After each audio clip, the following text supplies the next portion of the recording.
Semuanya assalamualaikum warahmatullahi wabarakatuh.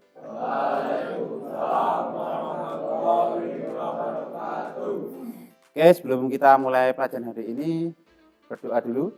Ada yang mau mimpin? Siapa? Dani mana Dani? Ya Mas, pimpin disiapkan, pimpin doa. Ya. Mengawali pembelajaran pada pagi hari ini, apabila kita berdoa mulai. Dan sebar gerak. Terima kasih. Semuanya selamat pagi. Pagi. Luar biasa. Semangat. Taruna. Aura.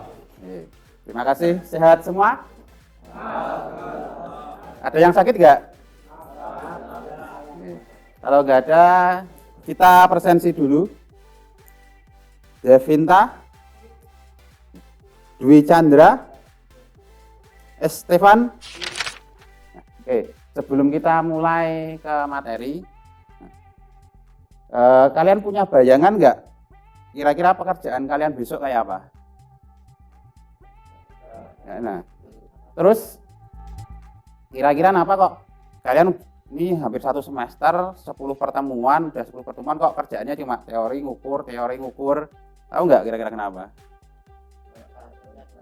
Nggak tahu. Nah, ini ada hubungannya ketika kalian nanti bekerja, terutama sebagai namanya teknisi gedung. Kita lihat dulu alasan kenapa kalian kok wajib bisa melakukan pengukuran dan membaca alat ukur.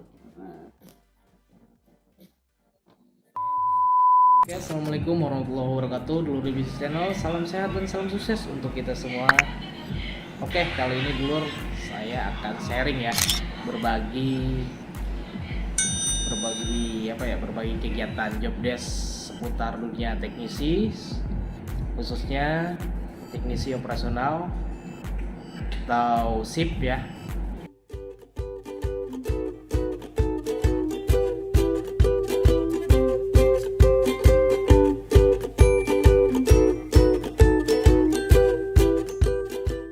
Logsheet kayak gini. Logsheet itu tadi apa aja yang diukur kira-kira? Vol itu apa? Tegangan. Nah, yang pertama tegangan. Kalian tadi baca alat ukur di panel, baca tegangan. Nah, selain itu tegangannya tadi ada meternya. Kalian juga harus muter-muter tadi toh. Muter namanya selector switch kayak yang di multimeter juga. Yang kedua kan bisa baca alat ukur. Makanya kita praktek kemarin di multimeter kan jelimet tuh, banyak angkanya, banyak garisnya. Nah itu kedepannya kalau kalian sudah terbiasa pas kerjaan harian tadi, logsheet itu udah tinggal lihat, nggak usah pakai mikir, langsung nyatet. Jadi ya kalian keliling satu gedung itu cepat. Pertanyaan yang kedua, bagaimana cara menghitung arus jika diketahui tegangan dan tahanan? Pak, I sama dengan apa rumusnya? Ya, V per R. Jadi nyari arus itu sama dengan tegangan dibagi hambatan. Nah, jangan lupa ini nanti kita aplikasikan juga dalam materi.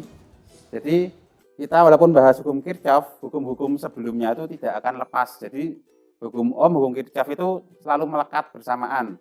Ini akan kita gunakan sampai kalian kelas 2, kelas 3 pas perencanaan instalasi, ngitung daya lampu, ngitung besar pengaman, ngitung berapa besar kabel yang dibutuhkan, dan seterusnya itu. Ini adalah materi dasar. Yang kedua, dari ketiga, bagaimana cara menghitung tegangan jika diketahui arus dan tahanannya? Sekarang nyari tegangan. V sama dengan apa? I kali R. V sama dengan I kali R. Kemudian kita lanjut. Tujuan belajar kita hari ini tadi tentang hukum Kirchhoff ada beberapa. Yang pertama, kita bisa membuktikan nanti hukum Kirchhoff 1 melalui simulasi. Kenapa simulasi? Karena kalau kita praktek secara langsung, biasanya ada perbedaan-perbedaan. Entah itu dari kesalahan alat kita, multinya kurang akurat, voltmeternya kurang akurat, atau dari cara membaca kita, baca voltmeter misal ada di tengah-tengah antara dua garis, nah kita akhirnya mengira-ira. Jadi kita akan gunakan simulasi untuk membuktikannya biar hasilnya itu lebih akurat. Ada yang pernah lihat barang ini enggak?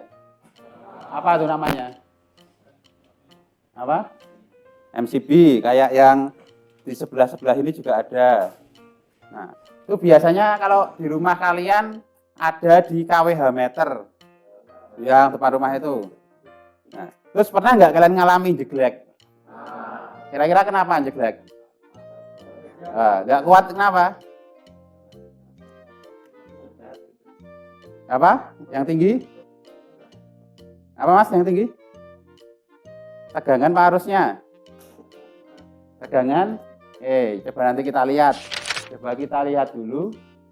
Ini salah satu video juga membahas tentang MCB tadi. Kenapa kok bisa jeglek dan cara mengatasinya seperti apa? MCB rumah sering jeglek itu yang pertama. Nah, di sini rumah kita kelebihan beban. Contohnya kelebihan beban tuh kayak gimana? Jadi, peralatan-peralatan elektronik ini menyala secara bersamaan.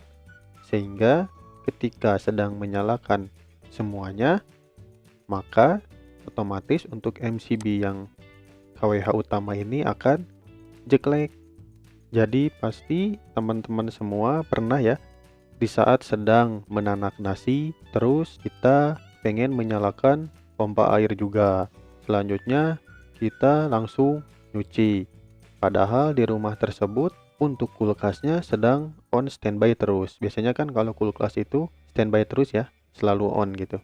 Nah, tiba-tiba ketika kita mau menyalakan setrika atau mesin cuci secara bersamaan semuanya, tiba-tiba langsung si MCB kWh utama ini langsung trip atau jeglek. Nah, itu bisa disebut kelebihan beban. Nah, tadi kita udah lihat kira-kira tadi apa aja yang menyebabkan trip atau jeglek. Kelebihan beban itu maksudnya gimana? Apa? Lebih batas apanya? Batas apa? Contoh tadi kan 1300 VA ya. Nah, maksimal arusnya tadi 6 ampere. Nah, yang kelebihan apanya? Apa? Daya. Daya tadi bisa daya itu salah satu komponen yang mempengaruhi daya itu adalah arus listrik.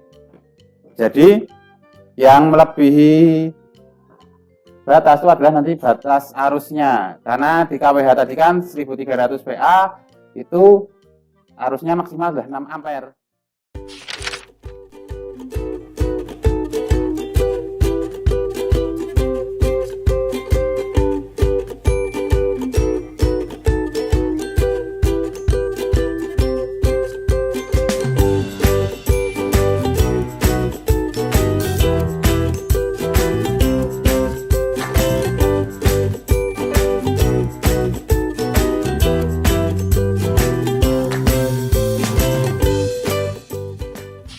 Pada sebuah rumah semula terpasang MCB 4 ampere. Nah, perhatikan ya, MCB-nya itu 4 ampere. Itu 4 ampere dan terhubung dengan beberapa beban. Seiring berjalannya waktu, pemilik rumah melakukan penambahan beban listrik. Melakukan simulasi, rangkaiannya seperti ini. Sumber tegangannya adalah 200 volt. Kemudian bebannya ada R1 berupa mesin cuci, R2 berupa kulkas, R3 berupa setrika, dan R4 berupa TV. Nah, cuma kita melakukan simulasi itu 4 kali. Ini garisnya putus-putus, berarti dia tidak langsung terhubung semua. Nah, kita buat simulasinya itu, pertama kita simulasi nomor 1. Kita hanya memberikan bebannya R1 aja, berarti rangkaiannya hanya sumber, jangan lupa groundnya dipasang sampai dengan R1.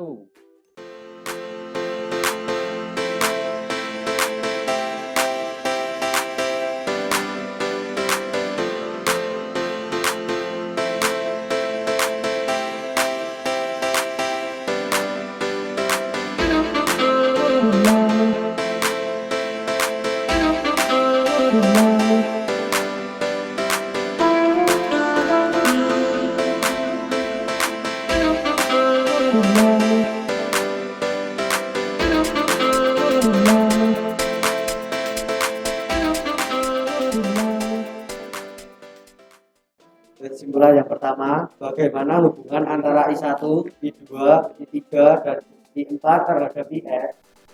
Maka IS adalah hasil penjumlahan dari I atau beban. Kesimpulan yang kedua, pada upgrade keberapa NCB akan trip dan mengapa NCB bisa trip? Ayo katakan. Pada I4 karena sudah melebihi 4A maka NCB akan trip. Coba, yang pertama tadi kenapa? Hubungannya apa? I1, I2, I3, dan I4 sama IS apa mas? IS adalah hasil penjumlahan dari I atau beban. IS adalah penjumlahan dari arus atau bebannya. Kira-kira sama nggak? Beda? Ada yang beda? Coba mas, apa disebutkan? Semakin besar nilai masing-masing arus atau I, maka akan semakin besar pula nilai IS karena IS merupakan hasil total seluruh. Oke. Mas Mbak, coba perhatikan dulu. Kita rangkum kesimpulannya tadi dulu. Percobaan kedua, kita R1 dan R2, mesin cuci dan kulkas. Yang mesin cuci arusnya 1,6 ampere, kulkas 1 ampere. Arus sumbernya atau IS-nya dapatnya 2,6. Kira-kira 1,6 dan 1 itu biar jadi 2,6 diapakan? Nah, ditambah. Kita dapat kesimpulan sementara. Percobaan di percobaan kedua bahwa IS adalah I1 tambah I2. Ke percobaan ketiga. Jadi dapat disimpulkan untuk yang pertanyaan pertama, hubungan antara I1, I2, I3, dan I4 terhadap IS. Jadi IS itu adalah jumlah semua arus pada beban yang terangkai atau terpasang. Jadi pertanyaan jawaban yang paling tepat dari kesimpulan pertama adalah IS itu adalah jumlah arus pada setiap beban yang terpasang. Nah, yang kita pelajari sama ini atau kita uji coba ini tadi, itu namanya hukum Kirchhoff pertama. Bunyinya adalah ini, jumlah kuat arus listrik yang masuk ke suatu titik cabang akan sama dengan jumlah kuat arus listrik yang meninggalkan titik itu. Jika kita lihat ke simulasi kita tadi, ini berarti sepanjang ini ada 4 percabangan. Arah arus kan dari positif ke negatif. Jadi ini arusnya ini jalannya sesuai tanda panah. Dari sini ada yang nyabang ke sini, ada yang nyabang ke I2, ada yang nyabang ke I3, ada yang nyabang ke I4. Di teorinya tadi, arus masuk sama dengan arus keluar. Kalau kita lihat arahnya, yang masuk ke sini itu percabangan 4 ini hanya I sumber. Yang keluar ada I1, I2, I3, dan I4. I masuk sama dengan I keluar. I masuknya IS, I keluarnya I1, I2, I3, I4. Berarti buat nyari IS sama dengan, kalau kita lihat di sini, buat nyari IS sama dengan I1 tambah I2, I3, dan I4. Sampai di sini tadi tentang ini hukum Kirchhoff 1 yang kita pelajari. Ini ada yang ditanyakan? Nggak ada? Kalau tidak ada, pertemuan hari ini kita cukup ini tadi membahas tentang hukum Kirchhoff 1.